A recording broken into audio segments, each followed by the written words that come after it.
नमस्ते दोस्तों, मन की बात मन्ना के साथ में आप सबका बहुत बहुत स्वागत है।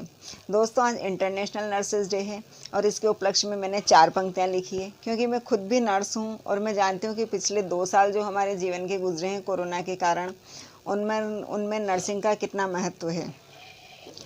जब लोग कोरोना से डर रहे थे तब हम जिंदगी जी रहे थे।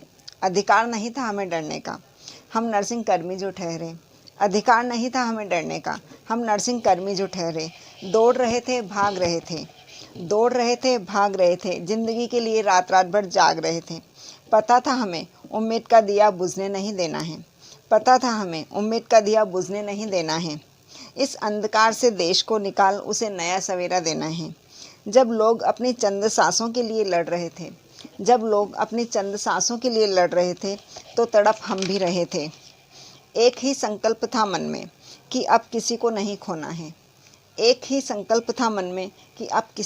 खोना है। परिवार हमारा भी था पर हम दूर थे। खुद के बच्चे को गले नहीं लगा पा रहे थे, हम इतने मजबूर थे। परिवार हमारा भी था पर हम दूर थे। खुद के बच्चों को गले नहीं लगा पा रहे थे, हम इतने मजबूर थे।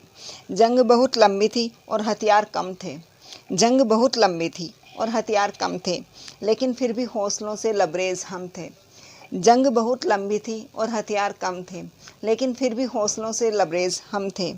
इस जंग में हमने अपने कुछ साथियों को भी खोया था। तब दिल बहुत रोया था। उस दर्द में एक दिन भी चैन से नहीं सोया था। उस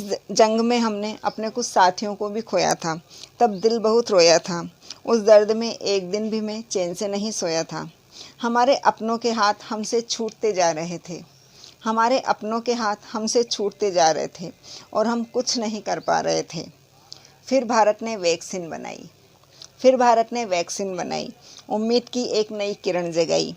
हम फिर से भागने लगे, खुशहाल भारत के सपने सजाने लगे, क्योंकि हम नर्सिंग कर्मी जो ठहरे। हमें पता है जब तक सांस है तब तक आस है। दोस्तों, हमने इस कोरोना काल में हमारे जो एक नर्सिंग कर्मी हैं कोटा के श्री लक्ष्मी दत्त जी श्रृंगी, उनको कोरोना की वजह से खोया था। हम उनको भी आज नर्सिंग डे पर श्रद्धांजलि अर्पित करते हैं। अगर आपको मेरी ये वीडियो पसंद आई हो तो प्लीज़ लाइक, शेयर और सब्सक्राइब ज़रूर करें। धन्यवाद।